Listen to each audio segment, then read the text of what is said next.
I honestly today I think today is going to be like our rage YouTube day. Like this is the day that we're those people that we usually hate, but I think we got some good reasons today, Manny.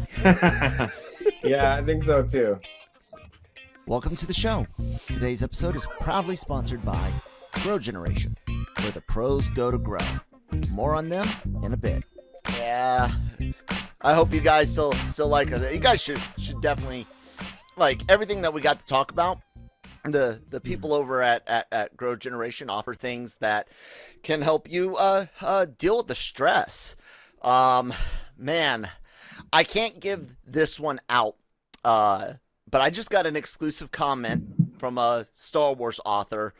Most of you guys that follow me or follow the show, Manny already knows who it is. Probably there's some Star Wars book news coming out. I got an exclusive comment from one of the authors. It's pretty upsetting stuff, like legit. Some shady things going on dealing with publishing and contracts. Manny, I mean, you've heard of some of the Star Wars authors. You know, certain Yeah. contracts didn't get carried over and things like that. So be on the lookout at lrmonline.com for some of that. But Manny, dude, it's been it's been a couple hours, maybe a whole day of just outrage. And I want to see, can I actually play let's see if it'll let me do it. I don't know. Go ahead and talk. You know what, Manny? Go ahead and just start us off. So start off with what really got you going yesterday. So it's kind of like just the catalyst of just a bunch of comments in general. But Yeah. the last weekend, and we covered the film extensively. In the Heights came out, which is a beautiful movie by Lin-Manuel Miranda based on the Broadway the musical. And people are really it's a celebration of Okay, just carry on. You're good. it's a celebration of Latin culture and basically a Hispanic Hamilton as far as tone and music, and it's fun. It's a really really well made film, and people are finding everything under the sun to nitpick about it. It's not directed by a Latin director. It's directed by an Asian director. It doesn't have enough LGBTQ moments. It doesn't have enough of a certain type of Hispanics. It, I mean, just everything you could think of, and it's kind of it's sad that Miranda had to come out and almost apologize for making a movie because here's the bottom line: you can't put everything in a movie. you, you can only put so much. So Yep. and enjoy it for what it is. And and my point of view is because I'm Mexican Salvadorian. Mhm. Am I supposed to complain also that there's not enough Central Americans in the film? It's a celebration of Latin culture, right? So there's Right, only a right. Mexican flag during, I think, one of the musical numbers. Mhm. So am I gonna, and should I be offended at the fact that there's no Mexican representation despite the amount of Mexicans that are in the United States? It like it makes no sense. Like I don't understand why people sometimes can't enjoy something that's good because they have one issue with it. They have and it's not even that big of a deal. And the reason why I say it's not that big of a deal is because we've been underrepresented for so long that a movie like In the Mhm. Heights is only the beginning. It should be the start of a movement of inspiration for other filmmakers to make films like it, to make more Latin represented films. But who wants to stick out their neck if all people are going to do is complain? That's a very Very good point. you're not helping out the cause. And matter of fact, you may even be putting a cog in it, because it is just not. No, I don't want to do it, because no matter what I do, people are always going to complain about it. It's, I almost look at it kind of. I'm in a weird position here. There's a lot of people out there that will say, hey, because of the way I look, I don't get to have an opinion on it. But I also have friends like you that are affected by it, and whenever my friends or family are affected by anything, I mean, of course I'm going to have an opinion on it. Someone I like, care about, potentially love. There's at least one of those. My wife, maybe. That I started wondering something. Growing up in the Army, you have a lot of mixed friends, right? I mean, we're stationed all over the world. We have an AFRICOM, so there's service members stationed throughout the Mediterranean and Africa. We have European Command and Pacific Command, so Europe and Asia, and then of course all 50 states. And guys, I mean, look around in the United States. Love truly is one of the few colorblind things in this world. You fall in love with who you fall in love with, and so I grew up with a lot of mixed people, and this comment about the specific, one of the big things that was complained about was the amount of Afro Latin with darker skin represented. Like, they were so specific with the wording that I started wondering. I was like, okay, like, I know from working at LRM, which most of you know is Latino Review Media, formerly went by LatinoReview.com, started by some great Latin American guys, and it's carried on, doing great. And you're right, that representation on the Latin side, this was kind of like it. And I just wondered, like, when people were like, there's not enough of this certain skin tone to represent this certain part, I was like, but you're still getting your Hispanic representation, right? And that's one that's been missing a lot from film. Like, even though it's bad, Asians have gotten a lot more screen time because of the stereotypes for martial arts and things like that. Am I wrong for wondering about that? Like, or why? I feel like I'm help. No, so I've had the privilege, obviously, of talking with many actors, Latin actors, who are playing like narcotraficantes, drug dealers, Mexican cartels, because that's what's in. I always call it the modern day pirate. Right. Pirates have been romanticized to the point where now you have rides at Disneyland, and kids dress up as pirates and all that great stuff. But the reality is, pirates are not, we're bad guys. They're very, very vile people. The bad guys in Pirates of the Caribbean were actually the good guys. Yeah. Let's put it in perspective. But now we see the same thing with the world of Mexican cartels, of Colombian cartels, Pablo Escobar, and Chapo Guzman, names like that are seen almost as like anti-heroes, as in that respect. So a lot of movies, a lot of TV shows, telenovelas, soap operas, they portray these characters in a very positive light, which is not good for our people, but at the same time, it's entertaining. Hell, I watch Narcos. Yeah, because it's a good show. It's a great show. It has the writing's good, and right. Yeah.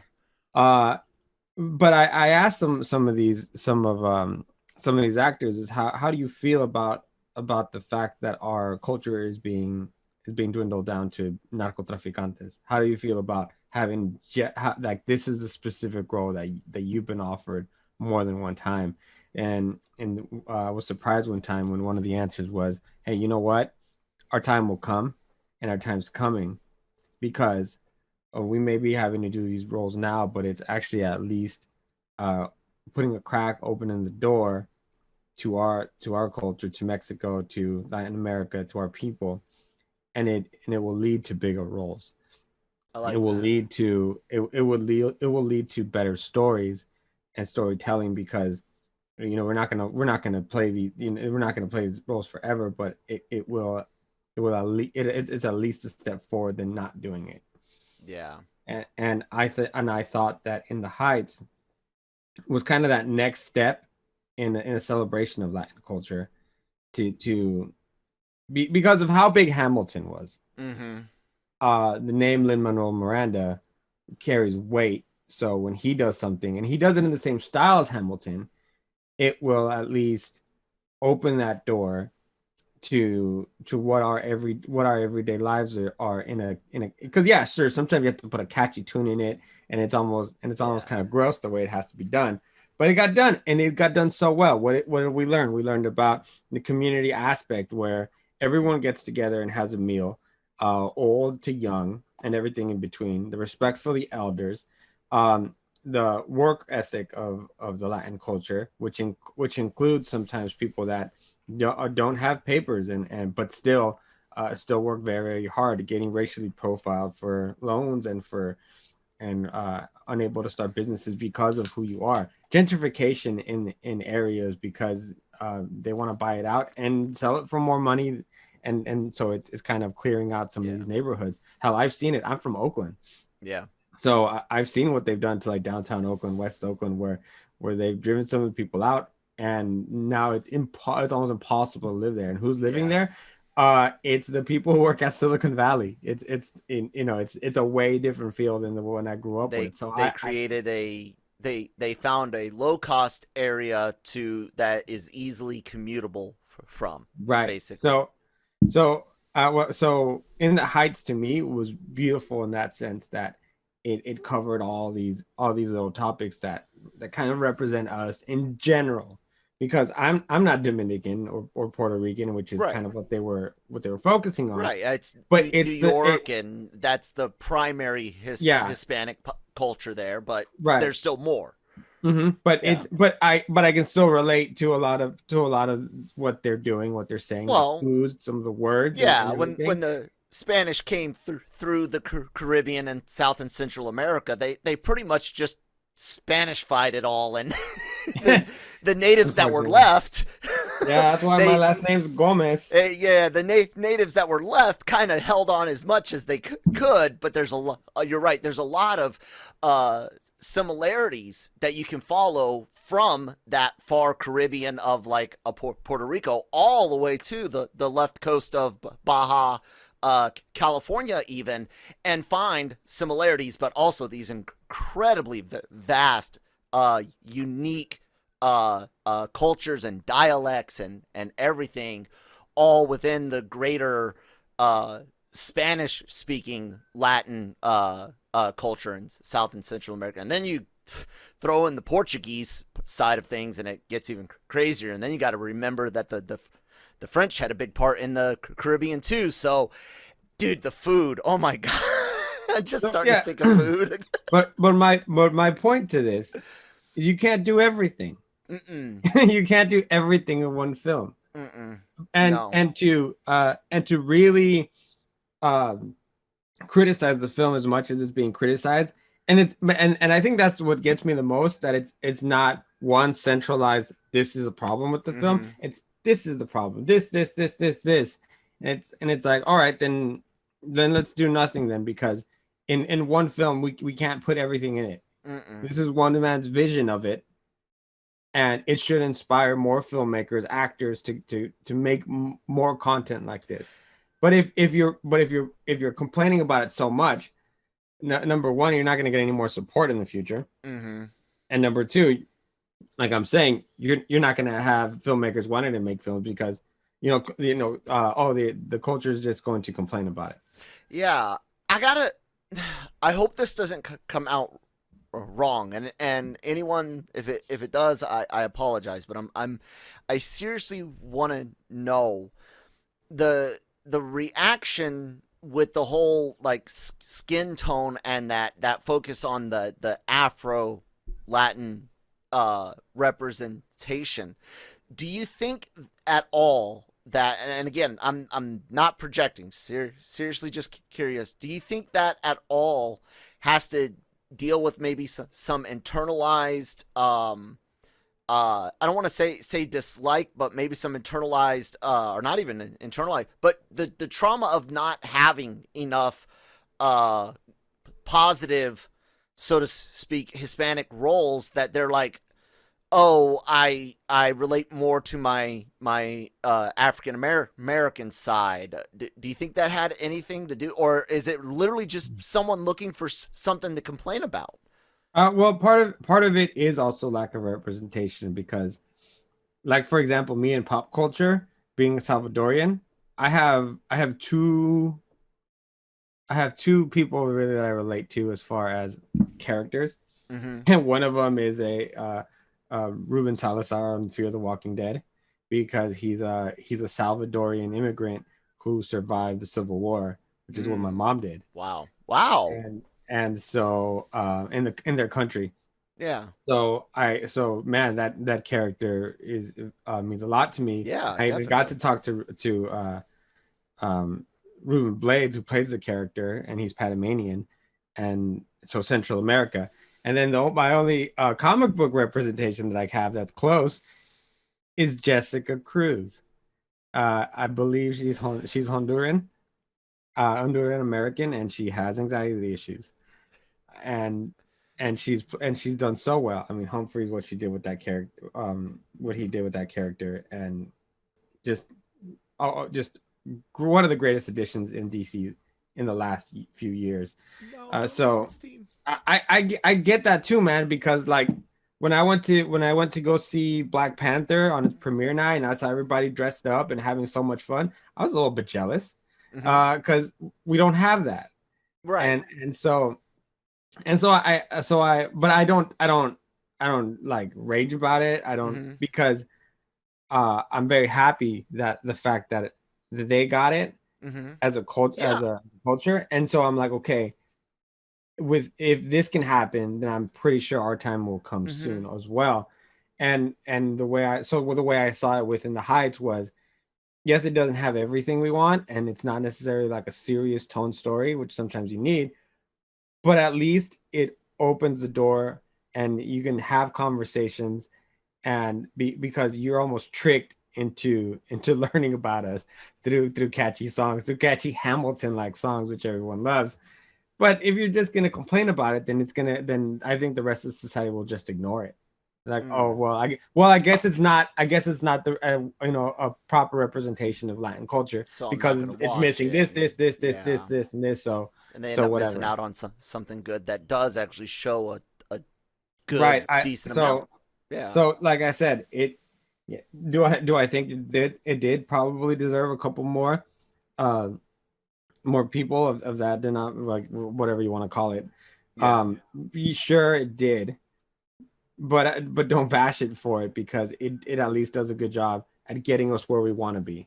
Yeah, and there's still the stage show, and we know eventually the stage show will get a recorded version. And Lynn already came out and said, "Hey, I'm listening," which I'm sure means that he plans on ensuring any future stage shows are a little bit more diverse in the lead cast, not just the dancers and things like that. Um, I mean, look. Here's something I've brought up time and time again. I can't move my camera anymore. It's actually attached to the wall, but literally right over my battle station, my gate, my fucking computer desk is a poster of Aloy, right, from Horizon Zero Dawn. There's something called the price of victory, the cost of victory. Okay, soldiers Marines, like military people, actually go through it once the mission's done. Once you retire, once you get out, it's that I don't have something to fight for anymore. You've been in such a fight mode for so long, you almost don't know how to do anything else. And that mentality goes from a societal fight where you're fighting to change culture. You talk civil rights movement and things like that, all the way to legitimate armed conflict. Okay, females starting in the 50s in sci-fi, complete objects, right? Attack of the 50-foot woman. She was in a bikini, you know. But by the time you get to your 70s, you start seeing a shift. Ellen Ripley, Princess Leia, Red Sonja. You start seeing things in cartoons that with the Thundercats and He-Man both having female co-leads, one of which gets a spinoff, right? You get into your 90s and you get even more great female characters. You look into Star Wars and you look at all the females they had there: Mara Jade and Jaina Solo, Tahiri Vela, Admiral Dala on the Imperial side, and Yassine Isard on the Imperial side. They kind of won. They did, and they got their almost. I mean, there's always work to be done and fine tuning, but in general, women are fully integrated to where you don't even notice when they are a lead. Nobody mentioned, I think her name is it Rooney Mara, or I can't remember, on Prometheus. Like, nobody mentioned, like, she was just the lead. Do you know what I'm saying? Her and Fassbender as the android. Spoiler alert. If you haven't seen Prometheus, they got that. But today you find little nitpicky type things. And again, yeah, sure, there's fine tuning, and you should never rest on your laurels, but you should never forget the victories that were already won. And I hate that today we constantly ignore what others fought for. There's a great, we both love Brooklyn Nine-Nine. Before we go to the ad break, there's that episode in season 1 or 2 where Captain Holt's running for the police's LGBT group, right? And he's running for president. He started the group, right? And the young man's like, hey, that's going to run against him.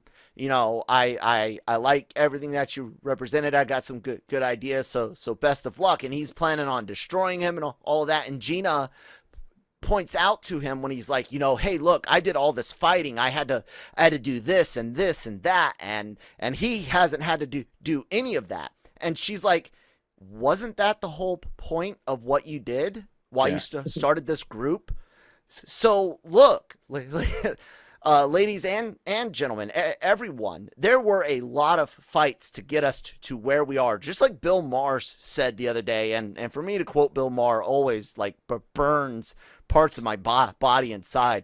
But he was right. If you think for some reason that something is worse today than it was 20, 30, 40, 50 years ago, you need to check yourself into an asylum, because while we still have work to do, we have come a long way, and every person that fought to get someone on the screen, someone on the writer's page, someone in that director's chair, they deserve every last ounce of credit, just as the next group of fighters for the next fight will too. Very well said. Cool. Let's let someone else talk, like the guys over at Grow Generation. Grow Generation, where the pros go to grow. For all of your cultivation needs, Grow Generation has the right products, service and staff to make your grow successful. Go to www.growgeneration.com, where the pros go to grow. All right, guys. I need everyone to put on their big pants. This next conversation is going to have a lot of innuendo. because we are going to attempt to keep this video available to the public. But I'm going to go ahead and morph into my awesome Tommy Oliver, who I'm not obsessed with at all, White Ranger hoodie that I just got in the mail after ordering like Green Ranger 2 months ago. I love my Green Ranger, but I got them all, man. Like, well, I got his whole Mighty Morphin stuff. So just the green and white, not when he was like Red Zeo or in Turbo or anything like that. But I wonder, okay? I want to see if I can get this music to play. So let's see if we can do this.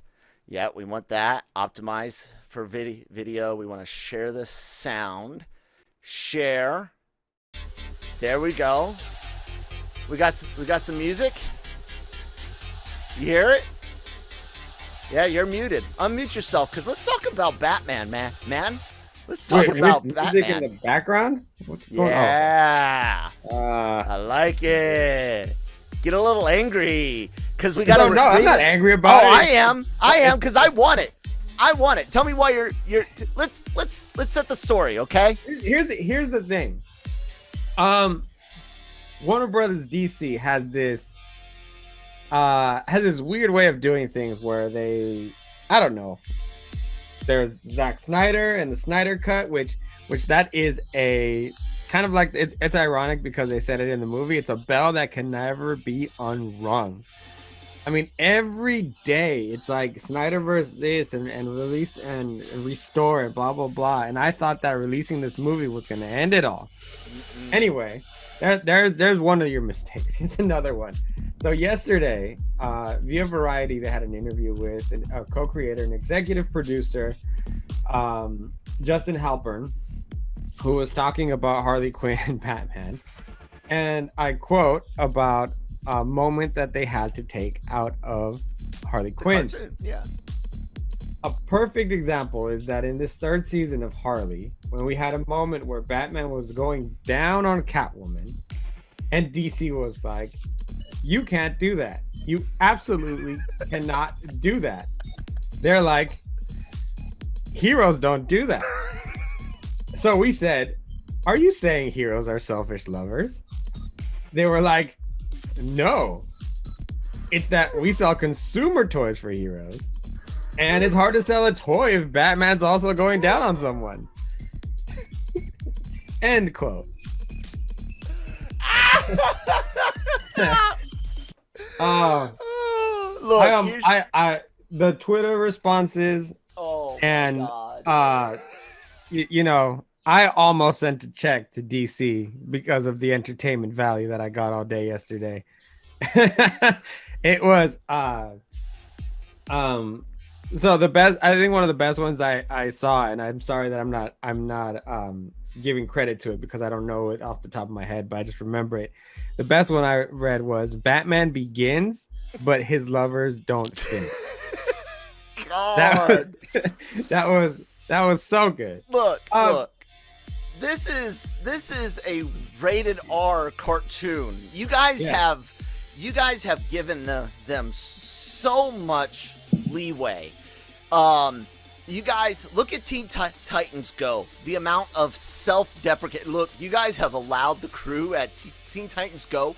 They ripped the hell out of DC's choices all the time. Teen Titans Go to the movies is one of the greatest examples of a studio at least being able to see the humor. You have a Batman Who Laughs statue from Todd McFarlane, if I'm not mistaken.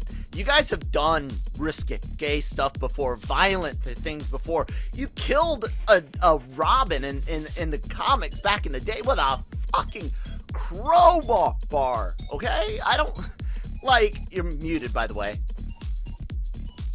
Yeah, let's not forget that in the animated version of The Killing Joke, you had Batgirl and Batman getting it on in the beginning, which was a WTF moment, big exclamation marks, and it completely ruined that film. You know, this is a example of time and place. Harley time and place for really fucked up DC shit that you could see the characters doing if you just take them to their core, and you're not worried about, I'm gonna let our fun little fight music go away now because the moment's good. Anyways, the whole point, the whole idea of allowing Harley Quinn to do what it does is because that no kids that are buying the toys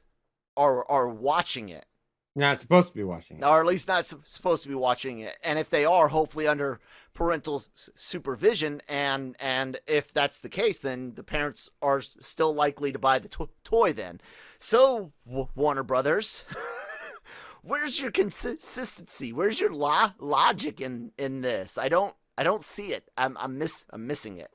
And I wanted to... there are so many jokes, people. Think about this. Batman performing certain oral acts on Catwoman. There are just the possible... Dude, it's like a comedian's dream, okay? I think that's what they were going for. And we don't get it. Now we have to all say the jokes ourselves. I can't say them here or we'll get demonetized and canceled and thrown in some gulag. But the jokes are there, man, and they're so good. I can hear them in my mind. Here's another one. Honestly, it's nice to know that I'm better than Batman at something.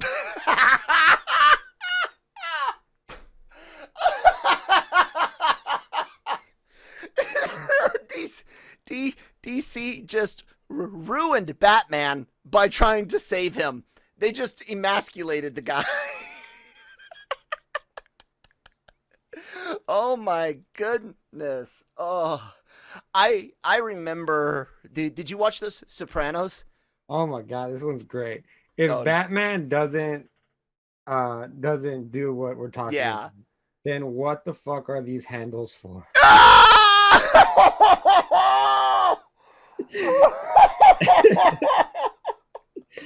Oh, these are so good. Oh, dear God.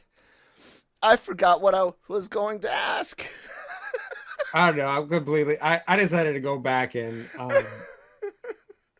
it says... it says, meanwhile, Spider-Man is down for anything. He does like to swing. Oh my God. Oh man.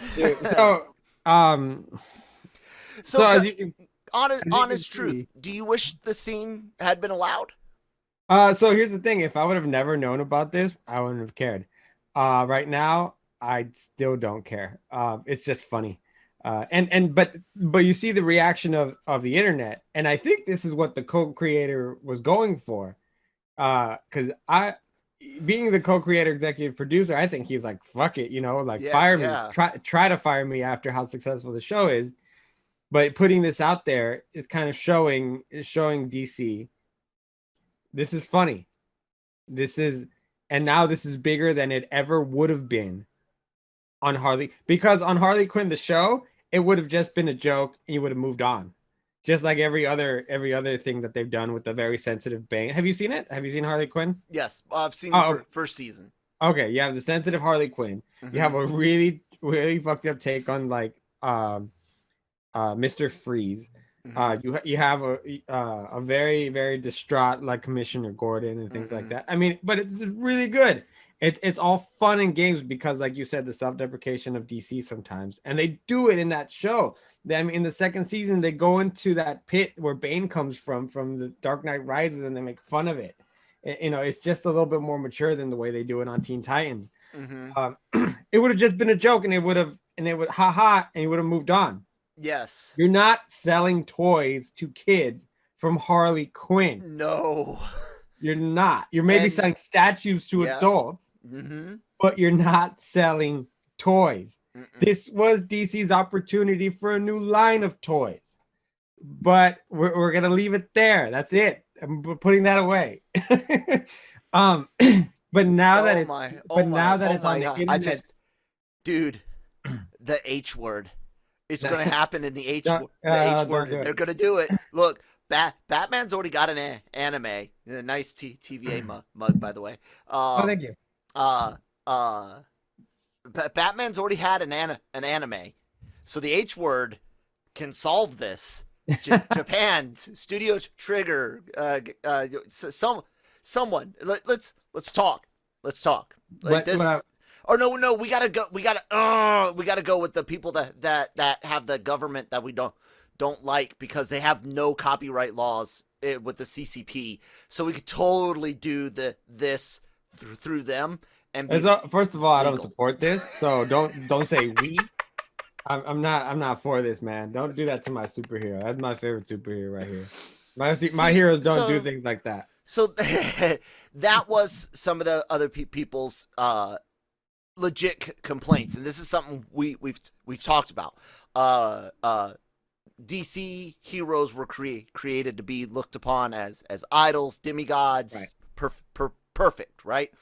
While Marvel's characters were supposed to be flawed. And you can see that in the stories throughout their first 20, 30, 40 years of storytelling for both companies. Very vividly clear during those first few decades. However, over the last few decades, we've seen loosening, sometimes good. Look at Teen Titans, Harley Quinn, and sometimes not so good. Say taking contemporary issues and shoving them into Star Wars, which is complete escapism, right?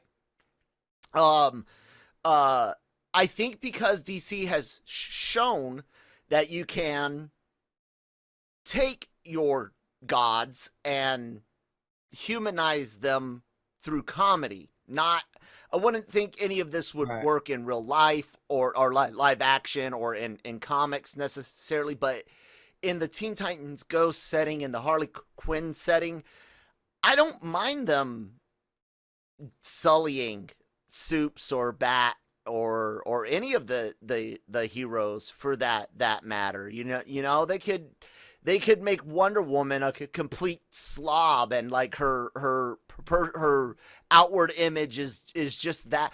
Like they could do any of that with those types of cartoons. But the thing, it also like it was also tasteful in the sense that they are a couple, and that's how they are, or on and off couple depending on where you're reading at the moment. But they are a couple, and that's a common act. The jokes that go with it are in the vein of Harley Quinn in the sense that they are tasteful for the genre that it is. Exactly. It isn't something out of the blue where you're putting like Batgirl and Batman in a serious movie together. You know, this is the Bat Dick. Remember the Bat Dick? Yeah, that happened, and that was supposed to be a mature book. Also, it was supposed to be a Black Label book. But whoa, we can't do that.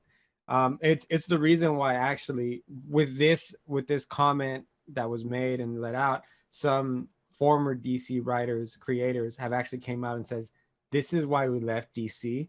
Wow. Because of the fact that there's so much oversight, and we're not allowed to be creative. Jeez. And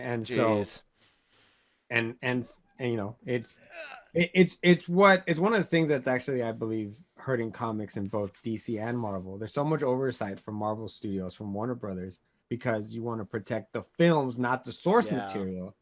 That you then are stuck with leaving your source, trying to make sure that they fit your agenda when in fact they're the ones who gave you the great stories to begin with.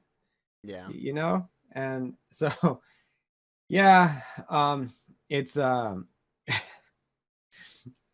it's funny, but at the same time it's not, because of the fact that you kind of, I mean, it's not the first time it's happened. Batman Returns by Tim Burton was deemed too dark by McDonald's, which is why Joel Schumacher was brought in, because he needed to lighten it up for toys. which I'm not going there, but there's another franchise that you guys can read an article I wrote about last week, and has a movie allegedly coming out sometime this year. That stuff, yeah. I don't think people realize how much of an impact. Some people, there's people who do.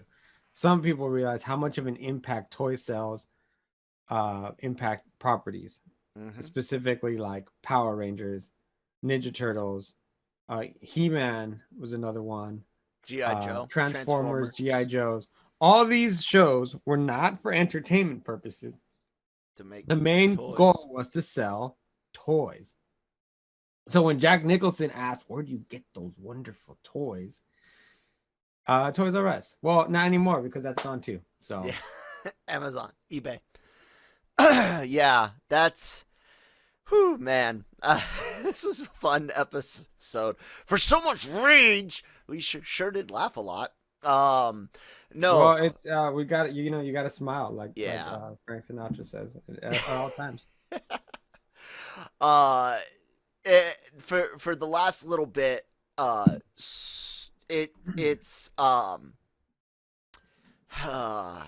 they've opened, DC opened the door to allow their characters to be knocked down a peg. Now that the door's open, you're gonna have to deal with people trying to walk through it more and more, and they're gonna try to go further into that new area you've opened for your characters.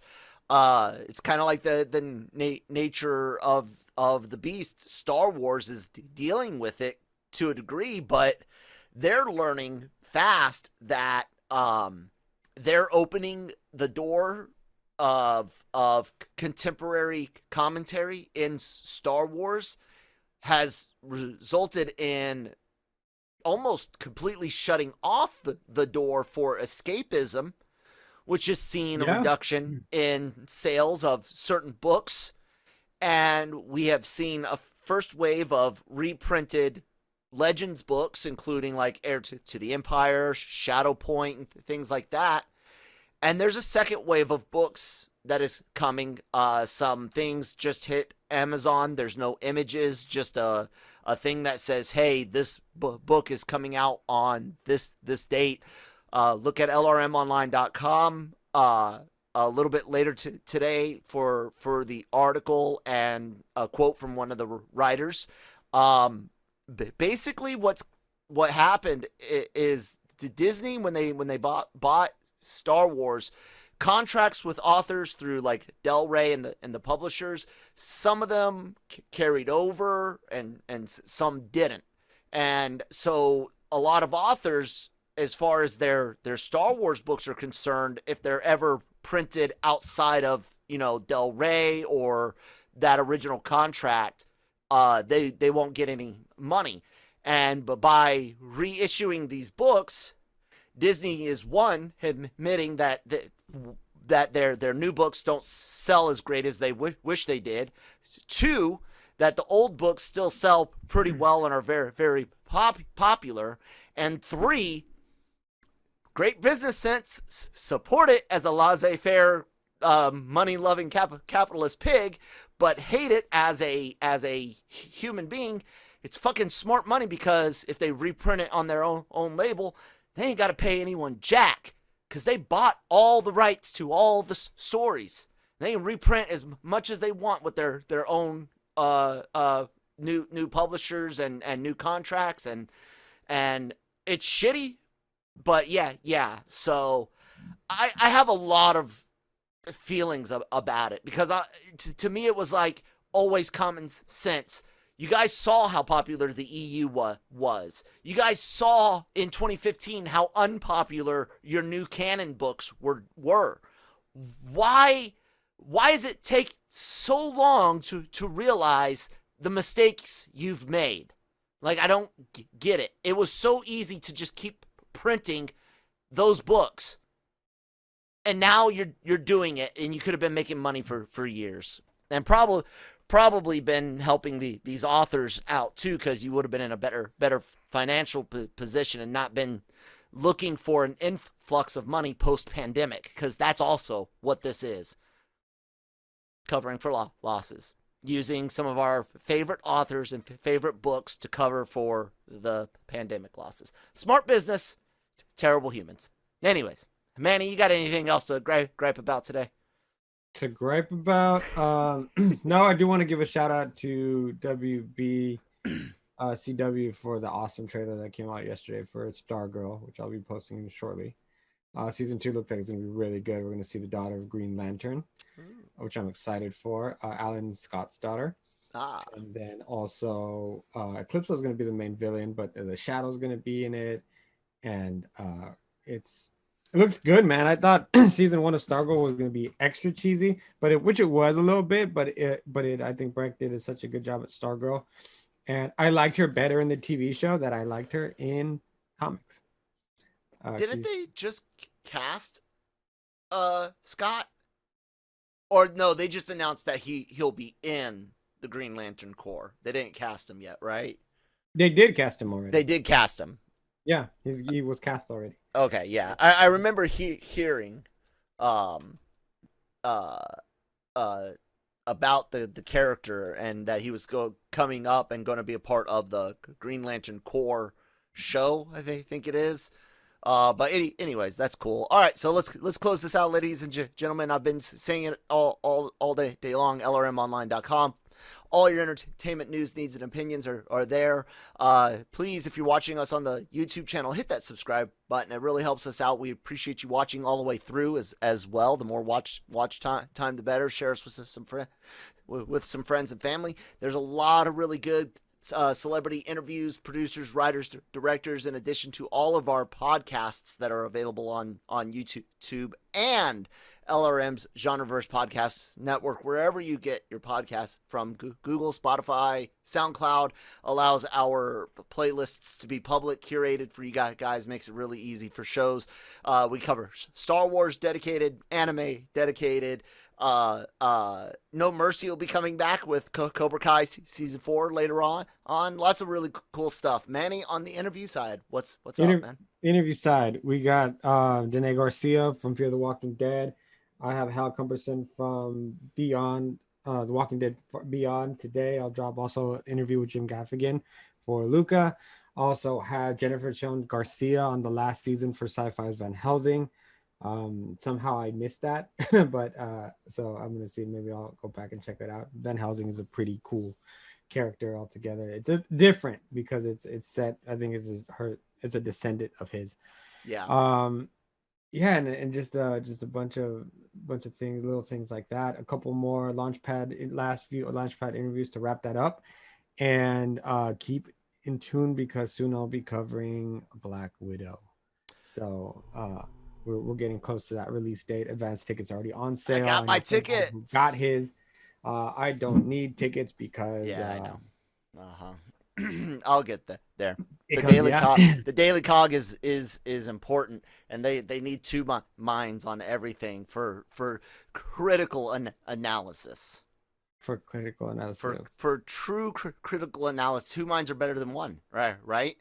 Mm-hmm. There we go.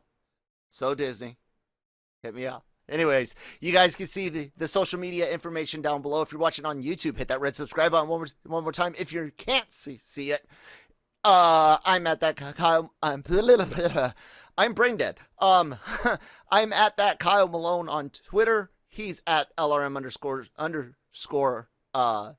Emmanuel on Twitter. At that one Kyle Malone on Instagram. At Riddle Me This _510 on Instagram for Manny.